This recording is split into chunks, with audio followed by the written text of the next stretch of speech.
Hi friends, പുതിയൊരു വീട്ടിലേക്ക് എല്ലാവർക്കും സ്വാഗതം. ഇന്ന് നമ്മളിവിടെ ചിക്കൻ മോമോസാണ് ഉണ്ടാക്കാൻ പോകുന്നത്. അപ്പോൾ നമുക്ക് വീട്ടിലേക്ക് പോകാം. ആദ്യം തന്നെ ഞാനിവിടെ ഒരു പാത്രത്തിലേക്ക് മൈദ ഇട്ട് കൊടുത്തിട്ടുണ്ട്. ഒരു 1.5 കപ്പോളം മൈദയുണ്ട്. ഇതിലേക്ക് ആവശ്യത്തിനുള്ള ഉപ്പ് ചേർത്ത് കൊടുത്തിട്ടുണ്ട്. അതിനുശേഷം ഒന്ന് മിക്സ് ചെയ്ത് കൊടുത്തിട്ടുണ്ട്. ഇനി ഇതിലേക്ക് ചേർത്ത് കൊടുക്കുന്നത് 1 ടേബിൾ സ്പൂണോളം സൺഫ്ലവർ ഓയിലാണ്. അതോടെ ചേർത്ത് കൊടുക്കാം. ഇനി ഇതിലേക്ക് കുറേശ്ശെ വെള്ളം ചേർത്തിട്ട് ഇതൊന്ന് കുഴച്ചെടുക്കാം.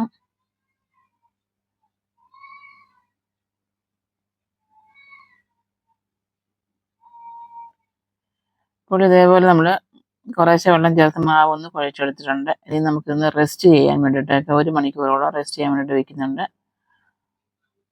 അപ്പോഴേക്കും ഇതിൻ്റെ ഫില്ലിങ് റെഡിയാക്കാം. അതിനായിട്ട് ചിക്കൻ ഞാനിവിടെ നിന്ന് അരച്ചെടുത്തിട്ടുണ്ട്.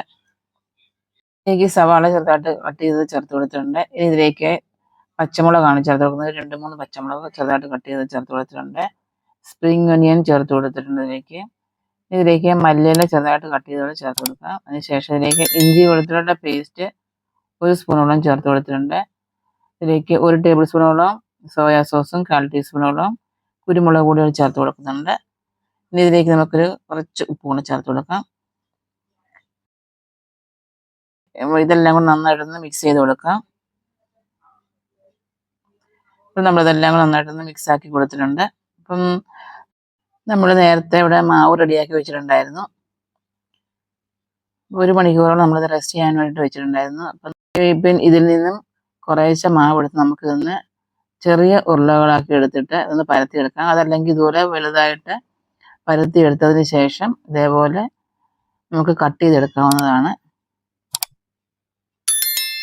അപ്പോൾ ഞാനിത് ഇതേപോലെ ഒന്ന് പരത്തിയെടുത്തതിന് ശേഷം ഒന്ന് കട്ട് ചെയ്തെടുക്കുകയാണ്. ഇനി ഇതിലേക്ക് നമുക്ക് ഫില്ലിങ് വെച്ച് കൊടുക്കാം.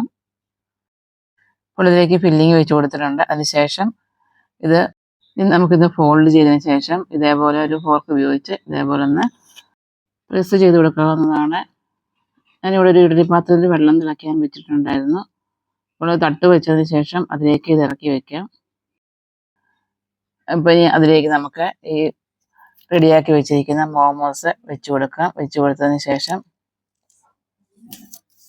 ഇനി ഇതൊന്ന് അടച്ചു വയ്ക്കാം. അടച്ചു വെച്ചതൊന്ന് വേവിച്ചെടുക്കാവുന്നതാണ്. അപ്പോൾ നമ്മുടെ മോമോസ് ഇവിടെ റെഡിയായി വന്നിട്ടുണ്ട്.